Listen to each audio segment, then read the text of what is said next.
میں بہت شرافت سے تمہیں سمجھا رہا ہوں ماہم، تم رشتے سے انکار نہیں کرو گی۔ شادی میں ہر صورت تم سے ہی کروں گا۔ اگر تم نے انکار کیا تب بھی شادی مجھ سے ہی ہوگی، لیکن تمہیں اس انکار کی سزا ملے گی۔ میں تمہارے ساتھ کوئی بھی رعایت نہیں کروں گا۔ ہاں، اگر تم شرافت سے مان گئی تو پھر میری ساری محبت تمہارے لیے ہے۔ جہاں زیب نے بمشکل موقع دیکھ کر ماہم سے کچن میں بات کی تھی جب وہ سب کے لیے چائے بنا رہی تھی۔ جہاں زیب کی بے باک نظروں کو وہ کب سے نوٹس کر رہی تھی، لیکن وہ اس کی بھابھی کا بھائی تھا، اسی لیے اپنی بھابھی کے سامنے وہ اتنی ہمت نہیں رکھتی تھی کہ اس کے بھائی کی شکایت کرتی۔ کب سے اس کے ذو معنی جملوں کو نظر انداز کر رہی تھی، لیکن جو بات اب اس نے کہی تھی ماہم کا تو جیسے سانس سینے میں اٹکا تھا۔ دیکھیں آپ باہر جائیں ورنہ میں شور مچا دوں گی، وہ بے حد ڈری سہمی ہوئی ہچکچاتے ہوئے اس سے بولی تھی۔ جا رہا ہوں باہر، لیکن میری بات یاد رکھنا۔ وہ سب سے نظریں بچاتا ہوا باورچی خانے تک آیا تھا اور اپنی بات کہنے کے بعد وہاں سے جا چکا تھا۔ سفید لباس میں ہی لپٹی ماہم آنسو بہا رہی تھی۔ یہ نہیں سوچا تھا کہ قسمت کبھی اسے اس چوراہے پر بھی لا کر کھڑا کر دے گی۔ چائے جل جل کر خشک ہو چکی تھی۔ ماہم سسکیوں سے رو رہی تھی۔ جب اس کی بھابھی مہرین کچن میں آئی تو اس نے ایک نظر ماہم کو دیکھا جو پتہ نہیں کن سوچوں میں گم آنسو بہا رہی تھی، اور سامنے اسٹوو پر چائے جل جل کر ختم ہو چکی تھی۔ اندھی ہو گئی ہو تم، یہ کیا ہے تم نے؟ ساری چائے جلا دی۔ ارے باہر مہمان بیٹھے ہیں، کس دنیا میں گم رہتی ہو تم؟ مہرین کی باتیں سن کر ماہم بری طرح سے ڈر گئی تھی۔ بھابھی وہ کیا میں؟ ارے تمہارا بھائی کیا حرام کے پیسے کماتا ہے؟ ایک تو ویسے ہی تم منحوس ہو، اپنا گھر تک نہیں بسا سکی، واپس بھائی کے گھر آ گئی، اوپر سے یہاں مظلومیت کی چادر اوڑھے سب کے سامنے یوں ظاہر کرتی ہو جیسے تمہارے اوپر پتہ نہیں ہم کتنے ظلم کے پہاڑ توڑ رہے ہیں۔ دبے دبے لہجے میں مہرین اسے دھمکا رہی تھی، برا بھلا کہہ رہی تھی۔ پھر کہنے لگی جلدی سے پتیلی دھو کر اس پر قہوہ رکھو۔ توبہ ہے، کوئی کام نہیں ہوتا اس نکمی لڑکی سے۔ اس کی شادی کر کے میں تو شکر کا کلمہ ہی پڑھا تھا کہ اچھا ہوا جان چھوٹی، لیکن کہاں میری قسمت میں تو شاید سکون ہے ہی نہیں۔ کل منہ ہی کہیں گی، پھر سے میرے گھر واپس آ گئی، ہمیشہ یہاں میرے سر پر ناچنے کے لیے۔ برا بھلا کہہ کر مہرین کچن سے واپس جا چکی تھی۔ مہرین کے چھوٹے دیور کی شادی تھی جو کافی دھوم دھام سے کی جا رہی تھی۔ شادی سے ایک ہفتہ پہلے ہی جہاں زیب اتفاق میں لندن سے پاکستان آیا تھا۔ پھر والدین سے خبر ملی کہ بہن کے دیور کی شادی ہے، اسی لیے شادی اٹینڈ کرنے دوسرے شہر جانا پڑا، کیونکہ جہاں زیب کے والدین کہنے لگے کہ ٹھنڈ بہت ہے اور ہم شادی نہیں اٹینڈ کر سکتے، کیونکہ شادی اسلام آباد میں تھی۔ جنوری کی یکپستہ ٹھنڈ میں اس کے لیے والدین اسلام آباد میں شادی دیکھنے سے قاصر تھے، کیونکہ زیادہ تر بیمار رہتے تھے۔ جہاں زیب جب مہرین کے گھر پہنچا تو مہرین تو حیران رہ گئی، کیونکہ جہاں زیب نے اپنی آمد کی خبر بہن کو نہیں دی تھی اور والدین کو بھی منع کر دیا تھا کہ مہرین کو کچھ نہ بتائیں۔ وہ اسے سرپرائز دینا چاہتا تھا۔ مہرین کی تو آنکھیں نم ہو گئی تھی، پورے 8 سال بعد اپنے بھائی کو دیکھ رہی تھی۔ یہاں تک کہ مہرین کی شادی پر بھی وہ نہیں آ پایا تھا، پہلے پڑھائی تعلیم مکمل کے چکر میں، اس کے بعد اچھی نوکری کے لگ جانے کی وجہ سے۔ جہاں زیب کا بہنوئی حماد بھی اس سے بغل گیر ہو کر ملا تھا۔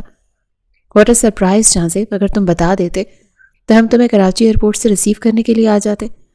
وہ کہنے لگا نہیں کوئی بات نہیں، میں تو آپ لوگوں کو سرپرائز دینا چاہتا تھا، لیکن میں کافی تھک چکا ہوں کیونکہ لندن سے واپسی کل ہی میری ہوئی ہے اور آج مجھے شادی پر آنا پڑا۔ میں نے سوچا چلو میں بھی اسلام آباد کا ہلا گلا دیکھ لوں گا۔ حماد کہنے لگا ہاں کیوں نہیں۔ پھر مہرین سے کہنے لگا کہ گیسٹ روم میں تم اپنے بھائی کو ٹھہرا دو۔ پھر جہاں زیب سے کہنے لگا تمہیں کسی بھی قسم کی ضرورت ہو تو بلا تکلف کہہ دینا۔ وہ کہنے لگا فی الحال تو میں شاور لوں گا اور اس کے بعد ایک گرم چائے کی پیالی پیوں گا، اس کے بعد سونا پسند کروں گا، آپ سے رات کو ہی ملاقات ہوگی، پھر مل کر ہلا گلا لگائیں گے۔ حماد ہنسنے لگا۔ مہرین نے جہاں زیب کو گیسٹ روم میں ملازم کے ساتھ بھیج دیا۔ کمرہ کافی کشادہ تھا۔ جہاں زیب نے شاور لیا، جیسے ہی باہر آیا ابھی اس نے صرف پینٹ پہنی تھی اور بنیان پہن رکھی تھی، شرٹ ابھی پہننے ہی والا تھا جب ذرا سا دروازہ ناک ہوا۔ یس کون ہے، اندر آ جائیں۔ جہاں زیب کو لگا کوئی ملازم ہوگا، لیکن اندر آنے والی لڑکی کو دیکھ کر وہ آنکھیں جھپکنا ہی بھول گیا۔ سفید لباس میں سر پہ دوپٹہ لیے وہ کوئی اپسرا ہی لگ رہی تھی، بالکل مومی گڑیا جیسی سفید دودھیا رنگت، اس پر کنچے جیسی براؤن آنکھیں۔ جہاں زیب کو بنا شرٹ کے دیکھ کر وہ ہچکچائی۔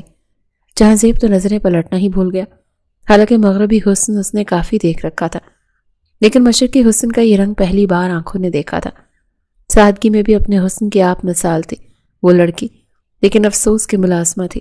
جہاں زیب نے ٹھنڈی سانس بھری، ماہم سے کہنے لگا